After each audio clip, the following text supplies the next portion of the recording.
makipaghiwalay ka na sa kanya. Hindi ka nababagay sa pamilya namin. Araw mismo iyon ng aking kaarawan. Iyan ang mga salitang binitiwan ng biyenan ko sa harap mismo ng hapag na ako mismo ang naghanda. Nasa tabi ko lang ang asawa ko, pero wala siyang imik. Nang araw ding iyon, sinabi pa ng biyenan ko na ipapakilala niya ang asawa ko sa isang bagong babae. 3 taon akong nagtiis. Naghahanda ako ng almusal tuwing madaling araw at yumuyuko na lang ako kahit na nilalait ang mga magulang kong taga-probinsya, pero sa araw na iyon hindi ako umiyak. Pagkatapos pirmahan ang annulment papers, lumingon ako mula sa pinto at sinabing, kahit magsisi pa kayo sa huli, hindi na ako babalik. Tinawanan lang ako ng biyenan ko. Ano raw ba ang magagawa ng isang anak ng magsasaka? 1 buwan ang lumipas. Pumasok ang asawa ko sa isang napakahalagang contract meeting na maaaring magbago ng kanyang buhay. Ngunit pagbukas ng pinto ng conference room, nabitawan niya ang mga dokumentong hawak niya at nalaglag ito sa sahig. Sino kaya ang taong nakaupo roon na naging dahilan ng pamumutla ng kanyang muka? Bago magsimula ang kwento, pindutin nyo na ang subscribe at like at mag-iwan ng komento kung saan kayo nanonood para mapuno ng biyaya ang lugar ninyo. 5:00 ng madaling araw, dahan-dahang iminulat ni Clara ang kanyang mga mata. Ito ang kanyang ika-32 kaarawan. Alam niyang hindi ito maaalala ng kanyang asawa o ng kanyang biyenan, ngunit hindi niya maiwasang umasa ng kaunti sa isang sulok ng kanyang puso. Isang hangal na pag-asa na baka sa taong ito maging iba ang lahat. Tumayo si Clara sa kusina at isinalang ang kaserola para magluto ng mainit na tsampurado. Ito na ang ikatlong beses na siya mismo ang nagluluto para sa sarili niyang kaarawan. Bahagyang nanginginig ang dulo ng kanyang mga daliri habang naglalagay ng tableya at gatas. Nang maalala niya ang lasa ng tsampuradong niluluto ng kanyang ina, biglang nanikip ang kanyang dibdib. Gayunpaman, sinubukan pa ring ngumiti ni Clara. Inisip niyang, baka kung may isang mangkok man lang ng tsampurado sa mesa, may makapansin. Inihain niya ang tsampurado kasama ang ilang putahe sa mesa. Umupo siya sandali at tiningnan ang mga bakanteng silya. Ang malawak na bahay ay tila mas malungkot ngayong mag-isa siyang nakaupo sa lamesang para sa 4. Maya-maya narinig niya ang kaluskos ng tsinelas mula sa sala. Ang biyenan niyang si Dolores. Automatikong tumayo si Clara at yumuko. Magandang umaga po, Mama. Nakatulog po ba kayo ng maayos? Hindi sumagot ang kanyang biyenan. Sa halip, sinuri nito ang nakahain sa mesa.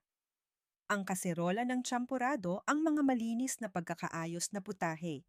Nanliit ang mga mata ni Dolores. Clara, ano ito?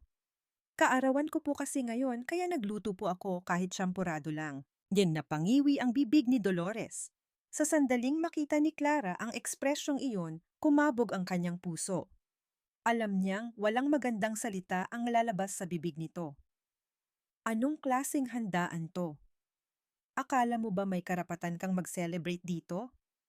Galing ka lang sa bukid sa Batangas, tapos aakto kang parang reyna dito sa bahay ko. Bawat salita ay parang punyal na tumutusok sa kanyang dibdib. Lalo pang yumuko si Clara. 3 taon na niyang naririnig ang mga salitang ito, ngunit mas masakit pakinggan sa umaga ng kanyang kaarawan. Nagsimulang mamuo ang luha sa kanyang mga mata, ngunit kinagat niya ang kanyang labi para pigilan ito. Sakto namang bumukas ang pinto at pumasok ang hipag niyang si Bea. Madalas umuwi si Bea tuwing weekend. Nang makita niya ang pagkain sa mesa, itinaas niya ang isang kilay. Ate Clara, kung birthday mo, doon ka na lang sana sa inyo sa probinsya nag-celebrate. Alam mo namang walang may pakialam sa'yo dito, di ba? Nakangiting sabi ni Bea, ngunit walang bahid ng init ang kanyang ngiti.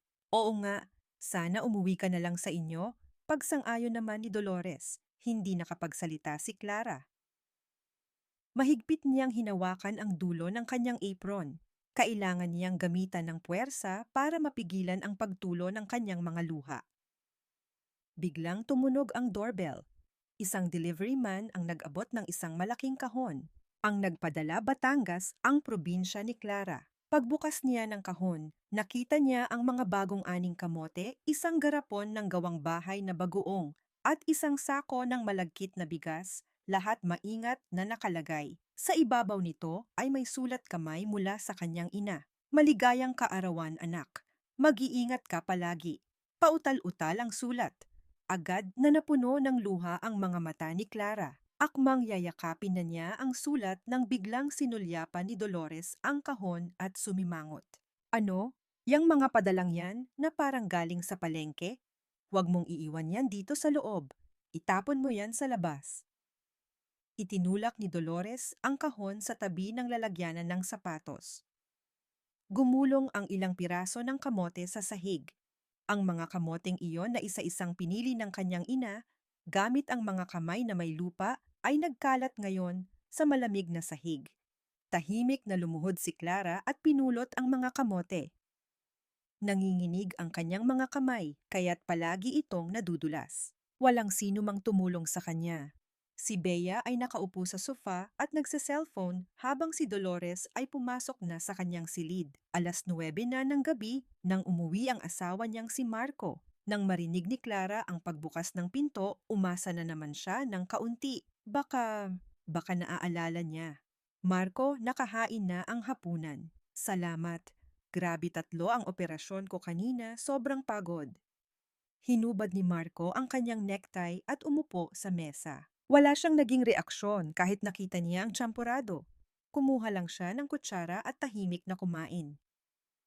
Umupo si Clara sa tapat niya at pinagmasdan ang mukha ng asawa. Hindi niya rin alam. Pakiramdam niya may kung anong unti-unting namamatay sa loob niya. Lumabas si Dolores mula sa sala at kinausap si Marco. Marco, yang si Clara kaninang umaga pa naghanda ng pagkain para raw sa birthday niya. Tapos, yung pamilya niya sa probinsya nagpadala ng kamote at bigas. Mga bagay na hindi naman nababagay sa bahay na to. Doon lang tila naintindihan ni Marco ang ibig sabihin ng tsampurado. Itinigil niya ang pagkain. Tiningnan niya si Clara sandali, ngunit sa harap ng ina hindi siya nakapagsalita. Ah, ganoon ba? Yun lang ang nasabi niya. Maaaring may bahid ng paghingi ng tawad sa kanyang tingin, ngunit hindi ito lumabas sa kanyang bibig. Tahimik na tumayo si Clara at pumasok sa kusina. Binuksan niya ang gripo. Sa lakas ng agos ng tubig, walang sino man ang makakarinig sa kanyang tahimik na pag-iyak. Nanginginig ang kanyang mga balikat at ang mga luha ay tumutulo mula sa kanyang baba patungo sa lababo. Sa sandaling iyon, nag-vibrate ang cellphone sa kanyang bulsa. Pinunasan niya ang basang kamay sa apron at tiningnan ang screen. Mr. Santos, Executive Secretary, Aguila Foods. Nang makita ni Clara ang pangalan sa screen, nagbago ang kanyang tingin. Sa mukha niyang hindi pa natutuyo sa luha, isang kakaibang ekspresyon ang lumitaw. Isang matatag na tingin na walang bahid ng pag-aalinlangan. Hindi niya sinagot ang tawag, pinatay ang screen at ibinalik sa bulsa.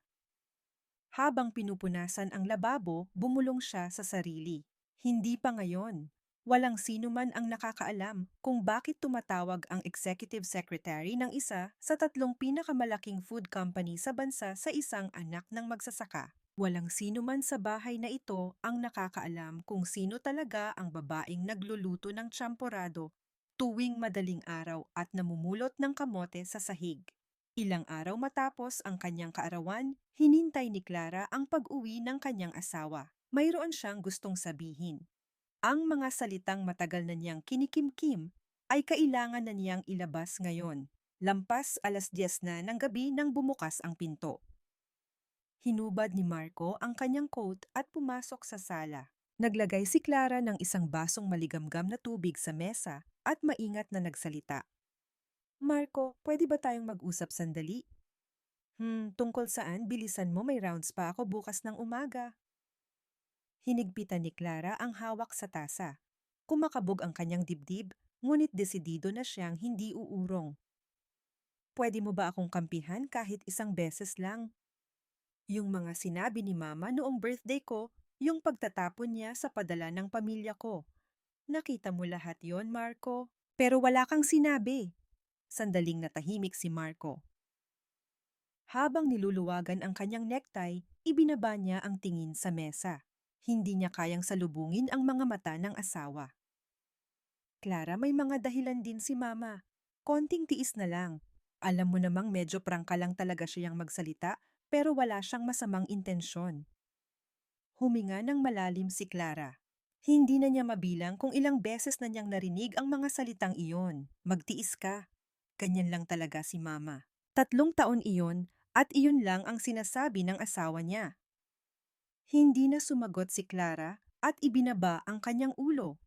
Nanginginig ang kanyang mga kamay, ngunit hindi ito napansin ni Marco. Kinabukasan ng hapon habang nagtutupi ng labada si Clara sa kanilang silid, narinig niya ang boses ng kanyang biyenan mula sa sala. May kausap ito sa telepono. Nang marinig niya kung sino natigilan si Clara. Elena, tumawag ako dahil hindi ko na talaga matiis. Tinawagan nito ang kanyang ina. Ibinaba ni Clara ang damit at pinigilan ang kanyang hininga. Elena, hindi mo yata naturuan ng maayos ang anak mo. Paano magiging asawa ng doktor ang isang probinsyanang walang modo? Birthday daw niya, naghanda siya ng pagkain. Sa tingin mo ba tama yon sa isang pamilya ng mga doktor? Walang prenong magsalita ang kanyang biyenan. Ang mataas na tono nito ay umalingaw-ngaw sa buong sala. At saka yung pinadala mong mga produktong bukid, huwag mo nang uulitin. Hindi yan nababagay sa bahay na to. Nanginig ang buong katawan ni Clara. Kinuyom niya ang kanyang mga kamao, bumaon ang mga kuko sa kanyang palad. Kaya niyang tiisin ang anumang pang-aalipusta sa kanya. 3 taon siyang nagtiis. Ngunit ang kanyang mga magulang, ang kanyang ama na nagtatrabaho sa bukid hanggang sa makuba, at ang kanyang ina na isa-isang pinili ang mga kamote para sa kaarawan niya. Ang pagyurak sa kanilang pagmamahal ay ibang klase ng sakit. Matagal na nakatayo si Clara habang hawak ang doorknob. Gusto niyang lumabas. Gusto niyang agawin ang telepono at sabihin sa ina na okay lang siya. Ngunit hindi niya maigalaw ang kanyang mga paa. Kung lalabas siya, mas lalaki ang gulo at tiyak na madadamay na naman ang kanyang mga magulang. Pagkatapos ng tawag, kinuha ni Clara ang kanyang cellphone at tinawagan ang ina. Pagkatapos ng 3 ring sumagot ito. Clara, anak. Iba ang boses ng kanyang ina. Pilit nitong pinapasigla ngunit nanginginig ang dulo ng boses nito. Hindi iyon nakaligtas sa pandinig ni Clara. Nay, tumawag lang po ako.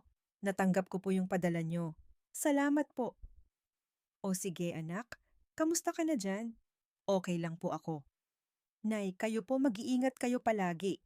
Pagkababa ng telepono, nagtalukbong si Clara ng kumot. Isinubsob niya ang muka sa unan para walang makarinig at humagulgol. Ipinangako niya sa sarili na hindi siya magpapakita ng kahinaan sa harap ng ina. Ngunit ngayong mag-isa siya, hindi niya mapigilan ang mga luha. Ilang araw pa, isa na namang balita ang nakarating kay Clara.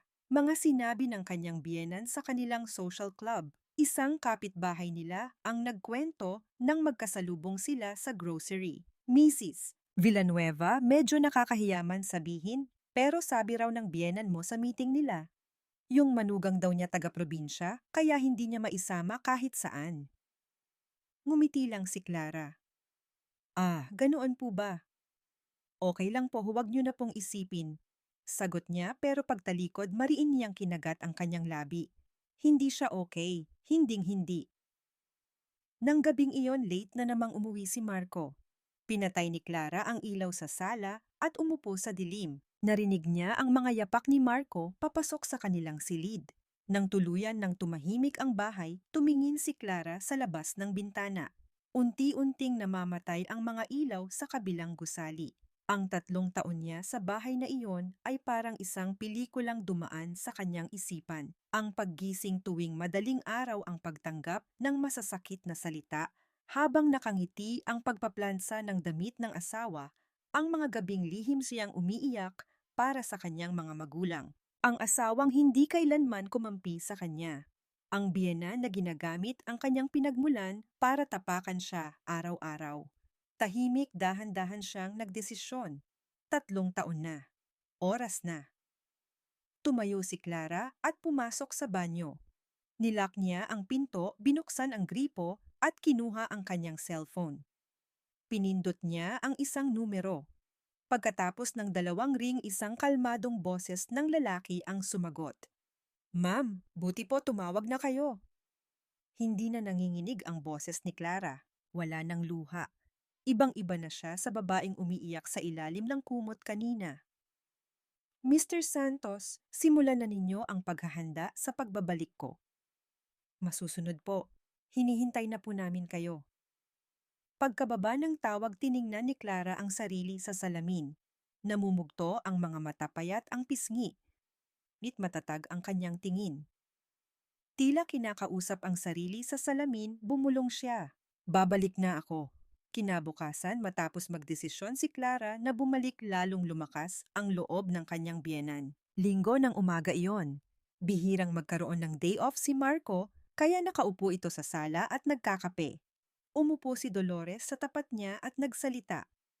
Marco anak, may nakita na akong babaeng bagay na bagay sa'yo. Ibinaba ni Marco ang tasa. Ma, ano pong sinasabi niyo?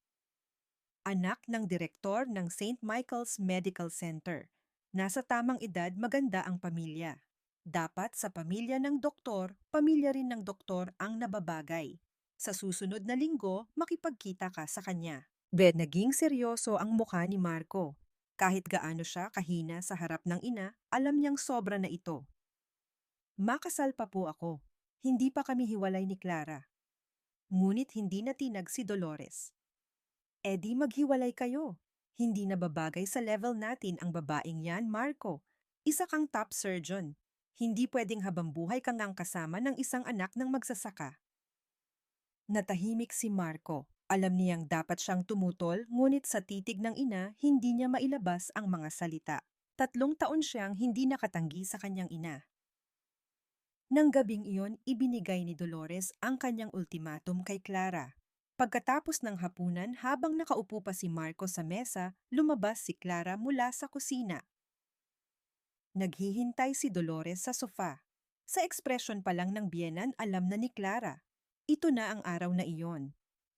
Clara, umupo ka. Kalmado ang boses ni Dolores, ngunit alam ni Clara na desidido na ito. Diretsahan na to. Makipaghiwalay ka na, hindi ka na babagay sa pamilya namin. 3 taon kitang pinagtiisan. Pero ang hindi pwede, hindi talaga pwede. Kailangang makahanap si Marco ng mas karapat-dapat. Sinasagabal mo lang ang buhay niya. Tiningnan ni Clara ang mukha ng biyenan, saka dahan-dahang lumingon sa kanyang asawa. Nakatingin lang si Marco sa baso ng tubig sa mesa. Hindi niya maiangat ang kanyang ulo. Nanginginig ang kanyang labi pero walang lumalabas na salita. Nang makita iyon ni Clara, may tuluyang namatay sa kanyang puso. Ang huling hibla ng pag-asa na baka sa pagkakataong ito ay ipagtatanggol siya ng asawa ay tuluyan ng naglaho. Ngunit isang kakaibang bagay ang nangyari. Hindi umiyak si Clara. Hindi siya nagmakaawa. Ang babaeng laging umiiyak at nagtatago sa kusina ay nakaupo ngayon ng tuwid. Sige po, Mama. Bahagyang nagulat si Dolores. Hindi niya inaasahan na ganito kadali itong tatanggapin. Kalmado at walang panginginig ang boses ni Clara. Aalis na po ako. Nang umalingaw-ngaw ang mga salitang iyon, sa salasaka lang nag-angat ng tingin si Marco. Tiningnan niya ang mukha ng asawa. Walang luha, walang galit. Sa sobrang kalmado nito, nakaramdam si Marco ng panlalamig. Ngunit kahit noon, hindi pa rin siya nagsalita. Inabot ni Dolores ang isang sobre mula sa drawer. Annulment agreement. Binuksan ito ni Clara at binasa. Sa ilalim sa linya ng pirma, nakapirma na ang kanyang asawa. Sandaling nanginig ang mga mata ni Clara. Parang pinupunit ang isang bahagi ng kanyang puso. Hindi niya alam kung ang asawa ba niya ang unang pumirma o pinapirma lang siya ng ina. Pero pareho lang ang resulta. Ang lalaking ito kailanman ay hindi naging kakampi. Kumuha ng ballpen si Clara. Bawat letra isinulat niya ng dahan-dahan at malinaw. Clara Reyes. Wala pang 3 segundo. Inilapag niya ang dokumento sa mesa at tumayo. Pumasok siya sa silid at kinuha ang maliit na maletang naihanda na niya. Muling nagulat si Dolores. Ang ibig sabihin, inaasahan na rin ng manugang niya ang araw na ito. Nagsusuot na ng sapatos si Clara nang lumingon siya. Nakatayo pa rin ang mag-ina sa sala. Tiningnan niya silang dalawa. Kahit magsisi pa kayo sa huli, hindi na ako babalik. Ang boses niya ay kalmado kaya't mas may bigat. Hindi ito babala kundi isang katotohanan. Ngumisi si Dolores. Magsisi saan kami magsisi? At binitiwan ang huling salita. Bumalik ka na sa probinsya nyo at magsaka ka kasama ng mga magulang mo. Doon ka nababagay. Hindi sumagot si Clara. Tiningnan niya lang ang mata ng biyenan sa katahimik na isinara ang pinto. Hindi padabog. Dahan-dahan hanggang sa marinig ang click. Ang tahimik na tunog na iyon ay mas malakas na umaling-aungaw sa sala. Bago tuluyang sumara ang pinto, nakita ni Marco ang ekspresyon sa mukha ng kanyang asawa. Hindi iyon pag-iyak, hindi rin galit. May isang hindi maipaliwanag na ngiti sa labi ni Clara. Hindi iyon mukha ng isang taong pinalayas. Para siyang isang taong sa wakas ay nakalaya mula sa isang matagal na pasanin. Isang tahimik at magaan na ngiti. Matagal na tinitigan ni Marco ang saradong pinto. May kung anong lumukob sa kanyang dibdib. Pakiramdam niya may isang bagay na hindi na maibabalik ang nangyari pero hindi niya matukoy kung ano.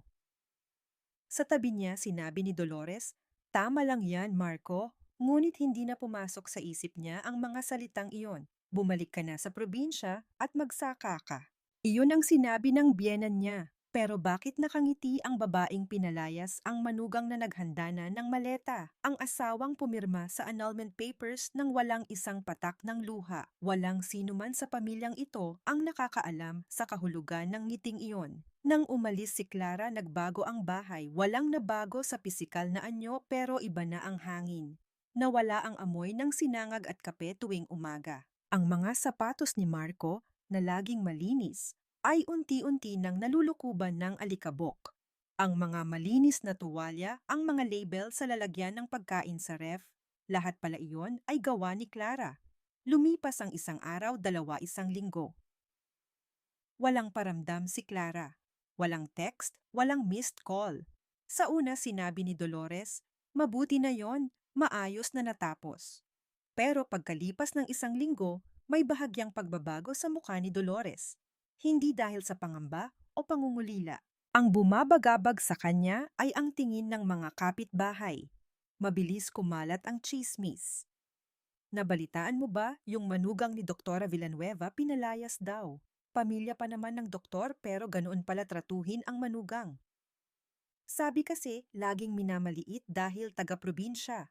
Sa convenience store sa elevator sa parking lot, tuwing dumadaan si Dolores, umiiwas ng tingin ang mga tao o di kaya'y hayagang tumitingin. Para kay Dolores na buhay ang pride bilang parte ng pamilya ng mga doktor, ang mga tinging ito ay parang mga tinik. Lalo na sa social club ng mga asawa ng doktor. Noong nakaraang buwan siya ang pinakabida roon. Ngayon, iba na ang ihip ng hangin. Nang umupo siya, sandaling tumahimik ang lahat. Nagtinginan ang ibang mga ginang. "Dolores, totoo bang umalis na ang manugang mo?" "Ah, oo. Ganoon talaga kung hindi magkasundo kailangang maghiwalay." Impilit siyang ngumiti pero namumula ang kanyang mga tainga. Pag-uwi sa loob ng elevator, nagngit-ngit siya. "Tama ang ginawa ko. Tama lang." Paulit-ulit niyang sinabi sa sarili pero may bumabagabag sa kanya. Ang mas nagpabalisa sa kanya ay si Marco. 10 araw matapos umalis si Clara, nag-set si Dolores ng isang date. Ang pakikipagkita ni Marco sa anak ng direktor ng St. Michael's Medical Center. Matagal na niya itong pinaplano. Nagpa-reserve siya sa isang hotel-restaurant at binilhan pa si Marco ng bagong necktie. "Marco, mamayang alas 6 ha. Ayusin mo. Siya na ang tamang-tama para sa pamilya natin." Pumunta si Marco dahil sa pamimilit ng ina.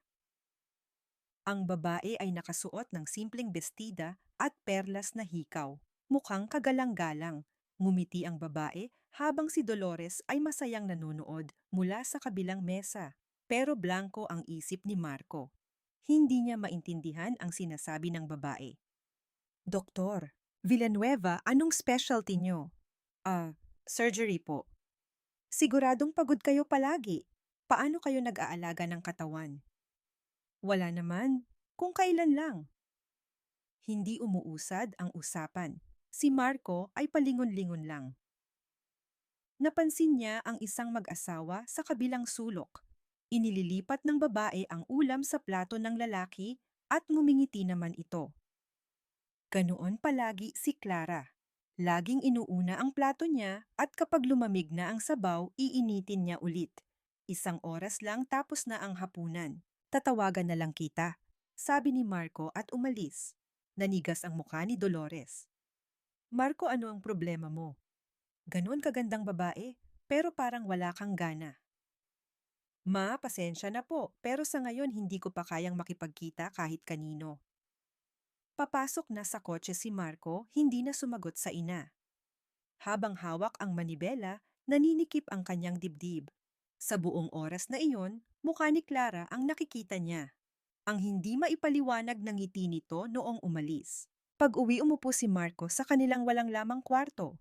Ang parte ng kama ni Clara ay malinis na nakaayos. Walang kahit isang hibla ng buhok. Doon niya naramdaman. Wala na talaga siya. Binuksan niya ang aparador ni Clara. Walang laman. Mga hanger na lang ang natira. Sa sandaling iyon, tuluyan nang nag-sink in sa kanya. Umalis na talaga siya, matagal siyang nakatayo roon. Napansin niya ang isang maliit na drawer sa ilalim. May isang maliit na papel na nakadikit doon. Kinuha niya ito. Sulat kamay ni Clara. Marco, yung mga polo mo nasa pangalawang shelf sa kaliwa nakaayos ayon sa season. Yung mga necktie ayon sa kulay. Yung mga medyas nasa pinakababa hiwalay ang itim at navy blue.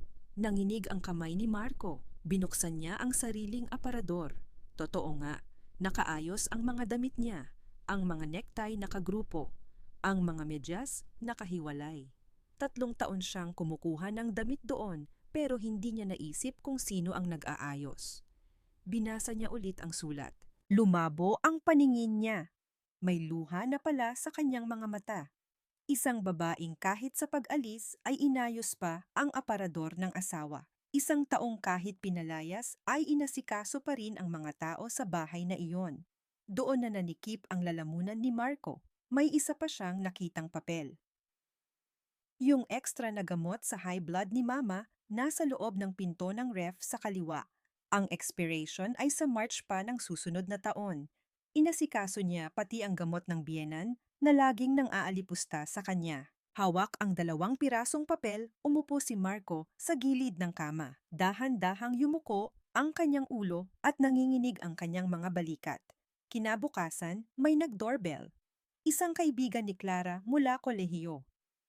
Magandang araw po, ako po si Minda, kaibigan ni Clara. Anong kailangan mo? Malamig na tanong ni Dolores. Hindi ko po kasi makontak si Clara. Alam niyo po ba kung nasaan siya? Wala na siya rito. Tawagan mo ang pamilya niya sa probinsya. At isinara ang pinto. Narinig ni Marco ang bulong ni Minda sa labas. Clara, nasaan ka na? Naputol na rin ang koneksyon ni Clara sa mga kaibigan niya. Ibig sabihin, tuluyan na siyang nawala sa siyudad na ito. O mas tamang sabihin, pinutol niya ang lahat ng koneksyon. Naalala ni Marco ang walang alinlangang pagpirma niya sa annulment papers, ang paghahanda ng maleta, ang ngiti. Tumingala siya sa kisame, ang tahimik na bahay. Ngayon niya lang napansin. Dati may tunog ng paghihiwa sa kusina tuwing madaling araw, may boses na nagsasabing, Marco, kain na. May tunog ng plansa sa gabi. Lahat pala ng tunog na iyon ay si Clara. Kinuha niya ulit ang mga papel mula sa bulsa. Hinaplos ang sulat ni Clara. At sa tahimik na sala, bumulong siya. Tama ba talaga ang ginawa ko? Walang sasagot sa kanya. Nasaan na kaya si Clara? Umuwi na ba siya sa Batangas o nasa ibang lugar? Ang babaeng tumawag at nagsabing, simulan na ang paghahanda sa pagbabalik ko. Ano na kaya ang ginagawa niya ngayon? Hindi pa alam ni Marco ang tungkol sa tawag na iyon. Walang sino man sa bahay na iyon ang nakakaalam kung saan nagtungo ang nawawalang manugang. 2 linggo matapos umalis si Clara isang umaga sa puso ng Makati, 50 palapag na gusaling salamin ang nagniningning sa sikat ng araw. Sa tuktok nakasulat ang Aguila Foods Corporation. isa sa 3 pinakamalaking food company sa bansa. Isang itim na sedan ang huminto sa harap. Bumukas ang pinto at isang babae ang bumaba, nakasuot ng itim na business suit na katali ang buhok. Ibang-iba sa babaeng may dalang maliit na maleta, 2 linggo na ang nakalipas. O baka ito talaga ang tunay niyang anyo. Pagpasok ni Clara sa gusali, yumuko ng malalim ang mga gwardya. Good morning po, ma'am. Tumayo rin ang mga staff sa reception. Pagdating niya sa private elevator, bumukas agad ito. Ma'am, hinihintay na po kayo ni chairman, sabi ng isang staff. Sa loob ng elevator, pinanood ni Clara ang unti-unting pagliit ng syudad sa labas. Habang tumataas ang numero, kumakabog ang kanyang dibdib. Hindi dahil sa kaba, kundi dahil sa wakas mailalabas na niya ang lahat ng kinimkim niya sa loob ng 3 taon. Ika-50 floor chairman's office. Pagbukas ng elevator, isang matandang lalaki ang nakatayo sa harap ng bintana. Maputi na ang buhok, malalim ang mga kulubot, pero tuwid pa rin ang tindig at matalas ang tingin. Si Don Ricardo de la Cruz ang nagtatag ng Agila Foods. Lumingon ang matanda at tiningnan si Clara. Dahan-dahang ngumiti ang kanyang seryosong mukha. Isang ngiting may halong sayaawa at pagmamalaki. Apo ko, Clara? Sa isang salitang iyon nangilid ang luha ni Clara. 3 taon siyang hindi nakarinig ng ganoong klasing init. Ang pang-aalipusta ng biyenan ang pananahimik ng asawa, para bang tiniis niya ang lahat para lang marinig ang isang salitang ito. Lolo. Lumapit si Clara. Hinawakan ni Don Ricardo ang balikat ng apo. Naghirap kaong apo. Oras na para bumalik ka sa pwesto mo. Tumango si Clara. Lolo, nakabalik na po ako. Sa loob ng 3 taon, natutunan ko na kung paano talaga mabuhay ang mga ordinaryong tao. Naupo sila sa sofa. Matuto ka mula sa ibaba. Yun ang sabi ko sa'yo, hindi ba? Sabi ni Don Ricardo. Sana nasabi ko rin yan sa nanay mo. Ang tinutukoy niya ay si Elena, ang kaisa-isang anak niya, ang ina ni Clara, na ngayon ay isang simpleng may bahay ng magsasaka sa Batangas. Walang nakakaalam na ang ina ni Clara ay ang dating tagapagmana ng 50 palapag na gusaling ito. Noong 24 na anyos ang nanay mo, nagkwento si Don Ricardo. Nag-uwi siya ng isang magsasaka, ang tatay mo. Nagalit ako. Anak ng isang bilyonaryo, papatol sa isang magsasaka, tinutulan ko. Sabi ko, kapag pinakasalan niya yon, itatakwil ko siya, at umalis nga siya. Itinakwil niya ang apelyidong de la Cruz at ginamit ang Reyes. Nawala siya sa papeles ng pamilya. Mahigit 20 taon kaming hindi nag-usap. Araw-araw nagsisisi ako. Ano ba ang halaga ng pinagmulan kung masaya naman ang anak ko inabot ng 20 taon bago ko yon naintindihan? Nang makatapos ka ng kolehiyo, saka ko lang siya tinawagan. Pero ayaw na niyang bumalik. Pinatawad niya ako pero may isang kondisyon, huwag ipapaalam sa mundo. Masaya na raw siya sa buhay niya bilang asawa ng magsasaka. Tahimik na nakikinig si Clara. Kaya pala kahit anong imbestiga ng pamilya ng asawa niya, ang lumalabas lang ay isa siyang anak ng magsasaka mula sa Batangas. Kaya noong bumalik ka, galing sa pag-aaral mo sa ibang bansa. Sabi ni Don Ricardo, hiningi ko sa iyo na itago mo ang pagkatao mo at mamuhay ng simple para maramdaman mo kung paano katratuhin ng mga tao kapag wala kang background. Doon mo lang malalaman kung paano maging isang tunay na leader. Tumango si Clara. 3 taon. 3 taon siyang namuhay bilang anak ng magsasaka, bilang asawa sa pamilya ng doktor. Ang mga natutunan niya hindi itinuturo sa business school. Lolo, lahat ng pinagdaanan ni Mama, pinagdaanan ko rin po. Nanginginig niyang sabi. Alam ko na ngayon kung gaano kasakit ang maliitin dahil sa pinagmulan mo. Sa mismong kaarawan ko, sa harap ng tsampuradong niluto ko, pinagalitan ako. Itinapon nila ang kamoteng padala ni Mama. Nag-iisa lang ako sa bahay na yon. Hinigpitan ni Don Ricardo ang hawak sa kamay ng apo. Tapos na ang lahat. Bumalik ka na sa pwesto mo. Kumuha siya ng isang dokumento, appointment paper para sa Executive Vice President, Clara Reyes de la Cruz. Simula ngayon ikaw na ang EVP. Si Mr. Santos ang tutulong sa'yo. Tinanggap ni Clara ang papel. Ngayon lang niya naramdaman kung gaano kabigat ang isang pirasong papel. Hindi lang ito posisyon. Ito ang bigat ng 3 taon ng mga luhang nilunok ng mga kamay na namulot ng kamote ng mga madaling araw na pag-iyak sa harap ng lababo. Lolo, may isa po akong hihilingin. Sabihin mo, may bidding po para sa food supply ng mga ospital. 3 bilyong piso ang halaga. Kasali po roon ang ospital ni Marco. Nanliit ang mga mata ni Don Ricardo. Ako po mismo ang haharap sa kanila. Matatag na sabi ni Clara. Tumango ang matanda. Ikaw ang magdesisyon. Kakampi mo ako. Paglabas ni Clara, tiningnan niya ang sarili sa salamin ng elevator. Itim na suit tuwid na balikat matatag na tingin. Mahirap paniwalaan na ito rin ang babaeng namumulot ng kamote sa kusina 2 linggo lang ang nakalipas. Bumulong siya. Marco, magkikita tayo ulit. Mula sa ika-50 floor, ang buong syudad ay mukhang payapa. Sa isang sulok niyon, ang kanyang dating asawa ay nabubuhay ng hindi alam kung nasaan siya, kung sino siya, at kung sino ang makakaharap niya sa darating na bidding. Sa linggo ring iyon, isang malaking balita ang kumalat sa medical industry. Inanunsyo ng Agila Foods ang isang malawakang bidding para sa food supply ng mga ospital sa buong bansa. Kabuuang halaga 3 bilyong piso. Agad na ipinatawag ng direktor ng ospital si Marco. Doktor, Villanueva, itong bidding ng Agila Foods kailangan nating makuha. 3 bilyon to. Ikaw ang gusto kong mag-present. Mas kapanipaniwala kung isang surgeon mismo ang magpapaliwanag ng kahalagahan ng nutrisyon sa mga pasyente. Pumayag si Marco. Nang ikwento niya ito, sa ina halos magtatalon ito sa tuwa. 3 bilyon Agila Foods, Marco. Kapag nakuha mo yan, tataas ang antas ng pamilya natin.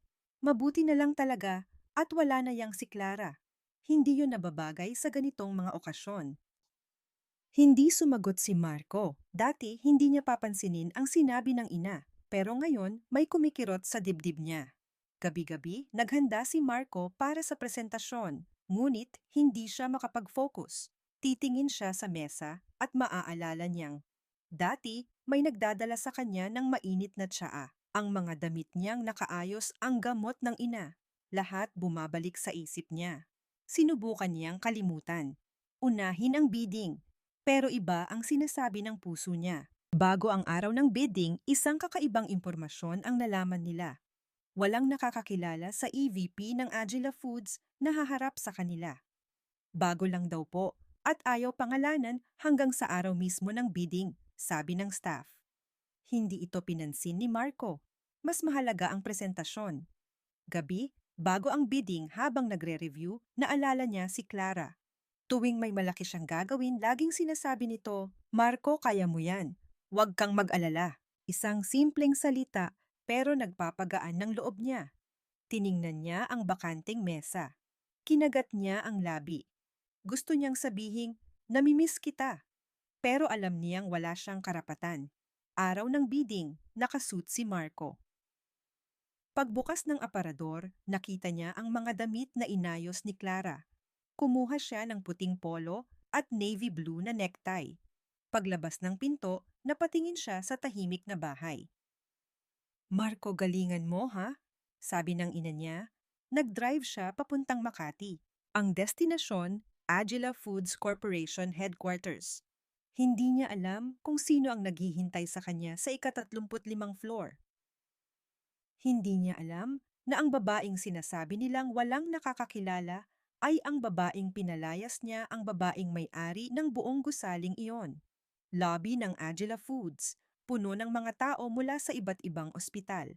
Pagdating ni Marco, namangha siya sa laki at ganda ng gusali. Umakyat sila sa ika-35 floor. Pumasok sila sa isang malaking conference room. Hintayin niyo lang po, darating na ang EVP namin, sabi ng staff. Umupo si Marco at huminga ng malalim. Maya-maya may narinig siyang mga takong napapalapit. Bumukas ang pinto. Isang babaeng nakaitim na suit ang pumasok. Tuwid ang tindig, walang alinlangan ang paglakad. Tumayo ang babae sa kabilang dulo ng mesa, tiningnan ang lahat at nagsalita. Magandang umaga. Ako si Clara Reyes de la Cruz, ang Executive Vice President ng Agila Foods. Parang huminto ang mundo. Namutla si Marco. Nanlaki ang kanyang mga mata. Nabitawan niya ang mga papel na hawak niya, si Clara. Ang babaeng nasa kusina lang noon ang babaeng yumuyuko sa kanyang ina, ang babaeng umalis na may dalang maliit na maleta, nakaupo ngayon sa harap ng pangalang Executive Vice President. Ibang-iba ang aura niya. Hindi na iyon ang maamong mga mata, kundi mga matang matalas at kayang kontrolin ang buong silid. Nagkatinginan sila. Hindi nagbago ang ekspresyon ni Clara. Kalmado na para bang matagal na niyang pinaghandaan ang sandaling ito. Maaari na po kayong magsimula sa inyong presentasyon. Walang emosyon ang boses niya. Natulala si Marco. Dr. Villanueva ang presentation po. Bulong ng katabi niya. Nanginginig na pinulot ni Marco ang mga papel. Tumayo siya pero hindi niya maalala ang unang linya ng kanyang sasabihin. Ang aming ospital ay nanginginig ang boses niya. Tumingin siya kay Clara. Nagbabasa lang ito ng dokumento. Ang kawalan niya ng emosyon ang mas lalong nagpahirap sa kanya. Naging magulo ang presentasyon. Halos hindi niya natapos. Pagkatapos sinabi lang ni Clara, "Salamat, ipapaalam na lang namin ang resulta." Nagsilabasan na ang iba. Naiwan silang dalawa. Tumayo si Clara na para bang tapos na ang isang normal na araw ng trabaho. Clara, nanginginig na, sabi ni Marco. Huminto si Clara pero hindi lumingon. Sorry talaga." Dahan-dahang lumingon si Clara. Nakita niya ang namumulang mata ni Marco, ang nanginginig na labi. Ang lalaking hindi kailanman kumampi sa kanya ay wasak na ngayon sa kanyang harapan. Naging malamig ang tingin ni Clara. "Mr. Villanueva," sabi niya gamit ang isang formal na tono. "Ngayon ka lang ba nagsisisi ngayong alam mo ng apo ako ng bilyonaryo? Noong anak lang ako ng magsasaka, inabutan mo ako ng annulment papers. Hindi ka nagsalita noong pinapahiya ako ni Mama sa harap ng pagkain. Hindi ka kumibo noong ginugulong niya sa sahig ang padala ng mga magulang ko. Ipinakilala ka pa nga sa anak ng direktor ng ospital. Di ba?" Bawat salita ay mababa at kalmado pero mas masakit. Walang masabi si Marco. "Hindi dahil apo ka ng bilyonaryo," sabi ni Marco. "Pagkaalis mo, araw-araw akong nagsisisi. Yung mga iniwan mong sulat, yung gamot ni Mama, doon ko nalaman kung gaano ako kasama. Bago pa kita makita rito, nagsisisi na ako." Tinitigan siya ni Clara. Alam niyang nagsasabi ng totoo si Marco. Nababasa niya sa mga mata nito. Pero ang malaman at ang tanggapin ay magkaibang bagay. "Kahit totoo pa yan, hindi na mahalaga ngayon," sabi ni Clara at naglakad papunta sa pinto. "Nandito ako bilang EVP ng Agila Foods. Hindi ito ang lugar para sa personal na usapan." Huminto siya sandali pero hindi lumingon. Narinig ni Marco ang pagsara ng pinto. Napaupo siya sa silya. Isinubsob niya ang muka sa kanyang mga kamay. Samantala, sa bahay nila tumunog ang telepono ni Dolores. Isang tsismis na nakarating sa kanya. "Dr. Villanueva, yung dati niyo raw pong manugang EVP ng Agila Foods apo raw ni Don Ricardo de la Cruz." Nabitiwan ni Dolores ang telepono. "Ano imposible?" "Nakita raw po mismo kanina sa bidding. Si EVP Clara Reyes de la Cruz daw po." Halos hindi na raw makapagsalita si Dr. Marco. Nanginig si Dolores. "Anak ng magsasaka, bumalik ka sa bukid." Ang lahat ng sinabi niya ay bumalik para sampalin siya. Ang babaeng 3 taon niyang minaliit at pinalayas ay apo pala ng isa sa pinakamayayamang tao sa bansa. Kinabukasan nakatanggap ng abiso ang ospital ni Marco. Ang bidding ay on hold. Alam ni Marco na hindi ito simpleng delay. Gawa ito ni Clara. Ang ganti ay umabot din sa klinik ni Bea. Ang supplier ng mga produkto niya na isang subsidiary ng Agila Foods ay biglang nag-abiso ng contract review. Nang malaman ni Bea ang buong kwento mula kay Marco, tumawag siya umiiyak. "Kuya, totoo ba? Kasalanan natin to, kuya, ang sama-sama natin kay Ate Clara. Sinabihan ko pa siyang umuwi na lang sa probinsya noong birthday niya." "Ang sama ko?" Si Dolores naman ay halos hindi na lumalabas ng bahay. Kumalat na ang tsismis. Ang pride niya ay gumuho. Gabi-gabi hindi siya makatulog. Naalala niya lahat ng ginawa niya. Isang beses nahilo siya at muntik nang matumba sa banyo. Ang gamot na iniwan ni Clara ang sumalba sa kanya. Ang pinalayas niyang manugang pa ang nagligtas sa kanya. Isang gabi, hinarap siya ni Marco. Ma, kasalanan po natin. Walang ginawang masama si Clara. Siya ang nag-aasikaso sa ating lahat. Pero anong ginawa natin? Pinahiya natin siya ang pamilya niya. Yung ginawa niyo po sa mga magulang niya, yun po ang pinakamasama. At wag niyo na po akong ipapakilala kahit kanino. Si Clara lang ang gusto ko. Iyon ang unang beses na narinig ni Dolores ang anak na magsalita ng ganoon. Yumuko na lang siya. Kinabukasan nagpunta si Marco sa Aguila Foods. Pakisabi nandito si Marco Villanueva. Pinayagan siyang umakyat. Sa opisina ni Clara, nakita niya itong nakatayo sa tabi ng bintana. Pagharap nito, lumapit si Marco at dahan-dahang lumuhod. Nagulat si Clara. Marco, anong ginagawa mo? Tumayo ka. Pakinggan mo muna ako, sabi ni Marco nakayuko. Hindi ito dahil apo ka ng bilyonaryo. Kahit anak ka pa ng magsasaka, dapat ipinagtanggol kita. Dapat sinabi ko kay mama na tumigil na. Dapat hindi ko pinirmahan yon. Ang pagiging duwag ko sa loob ng 3 taon ang pinakamalaking pagkakamali ng buhay ko. Patawarin mo ako, Clara. Umiiyak na si Marco. Tumingin si Clara sa kanya. Tumulo na rin ang kanyang mga luha. Ang mga salitang, kahit anak ka pa ng magsasaka, dapat ipinagtanggol kita. Iyon ang mga salitang 3 taon niyang hinintay. Pinatayo niya si Marco. Tumayo ka. Naiintindihan ko ang puso mo. Alam kong totoo yan. Pero, hindi pa ngayon. Kailangan ko pa ng panahon. Maghihintay ako, sabi ni Marco. 3 buwan ang lumipas. Linggo-linggo nagpapadala si Marco ng sulat kamay kay Clara. Hindi text, hindi email. Sulat. Sa una, puro paghingi ng tawad. Sa mga sumunod mga alaala ng masaya nilang pagsasama. At sa huli, mga pag-amin sa lahat ng pagkukulang niya. Hindi binubuksan ni Clara sa una. Pero sa 2 linggo, binasa niya lahat. Hindi siya sumagot, pero hindi niya itinapon. Ang unang kumilos ay si Bea. Nagpunta siya sa opisina ni Clara at humagulgol. Ate Clara, patawarin mo ako. Ang sama-sama ko. Niyakap siya ni Clara. Pagkalipas ng 1 linggo, si Dolores naman ang dumating. Sa lobby pa lang, lumuhod na siya sa harap ni Clara. Clara, apo, patawarin mo ako. Minaliit kita dahil sa pinagmulan mo. Ako ang may kasalanan sa lahat. Umiiyak siya sa harap ng maraming tao. Pinatayo siya ni Clara. Mama, tumayo na po kayo. Ayoko na rin pong mabuhay sa nakaraan. Ilang araw pa nagpunta ang mag-iinang Villanueva sa Batangas. Sa harap ng mga magulang ni Clara, yumuko ng malalim si Dolores. Patawarin niyo po ako. Ako po ang nagkasala sa inyo at sa anak niyo. Ang ina ni Clara, si Elena, ang lumapit at humawak sa kamay niya. Tapos na po yon.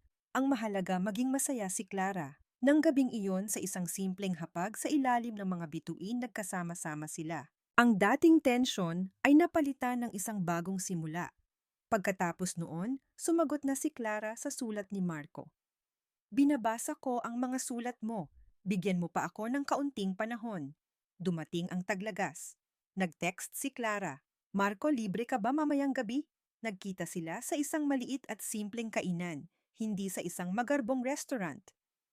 Marco, sabi ni Clara, isa lang ang ipangako mo. Huwag ka nang mananahimik ulit. Kapag kailangan mo daw akong kampihan, magsalita ka. Tumingin si Marco sa mga mata niya. Pangako, ano man ang mangyari, kakampi mo ako. Tumango si Clara. Iyon na ang sagot. 2 taon ang lumipas. Isang umaga sinabi ni Clara, Marco, tingin ko buntis ako. Niyakap siya ni Marco, umiiyak. Salamat, Clara. Maraming salamat. Nang malaman ng pamilya, umiyak si Dolores sa telepono. Clara, anak, mag-iingat ka. Ako na ang magluluto ng masustansyang sabaw para sa'yo. Ibang-iba na sa umagang siya mismo ang nagluto para sa sarili. Si Bea ay agad na namili ng mga gamit ng bata. Sa Batangas, nagdiwang ang mga magulang ni Clara. Nang taon ding iyon, na-promote si Clara bilang president ng Aguila Foods. Sa isang malaking event, tumayo siya sa entablado para magsalita. Malaki na ang kanyang tiyan, pero matatag ang kanyang tindig. Ang halaga ng isang tao ay wala sa kung saan siya ipinanganak, kundi sa kung paano siya nabubuhay. Tumingin siya sa likod. Nandoon ang buong pamilya niya, ang mga Villanueva at ang mga Reyes, magkakatabing nakaupo. Umiiyak si Dolores. Nakatingala si Marco. Nakangiti si Bea. Ang kanyang mga magulang ay magkahawak kamay. At naniniwala ako, pagpapatuloy ni Clara, na ang pagbibigay ng pangalawang pagkakataon sa mga taong tunay na nagbago ay isang uri rin ng katapangan. Nagpalakpakan ang lahat. Ngumiti si Clara. Ang babaeng umiiyak noon sa kusina ay nakangiti na ngayon sa harap ng daan-daang tao. Nang gabing iyon, sama-sama silang umuwi sa Batangas. Sa ilalim ng mga bituin, tinawagan niya ang kanyang lolo. Lolo, masaya po ako. Sa kabilang linya, narinig niya ang pigil na emosyon ng matanda. Clara, apo, yan ang pinakagusto kong marinig. Hinaplos ni Clara ang kanyang tiyan. Ang kwentong nagsimula sa isang maliit na baryo ay nagtatapos na. O mas tamang sabihin, nagsisimula pa lang. Kasama ang bagong buhay sa kanyang sinapupunan, ang tunay na kaligayahan ay nagsisimula na. Oras na para maging tunay na masaya. Bulong niya sa sarili habang ang liwanag ng mga bituin ay tahimik na bumabalot sa kanya.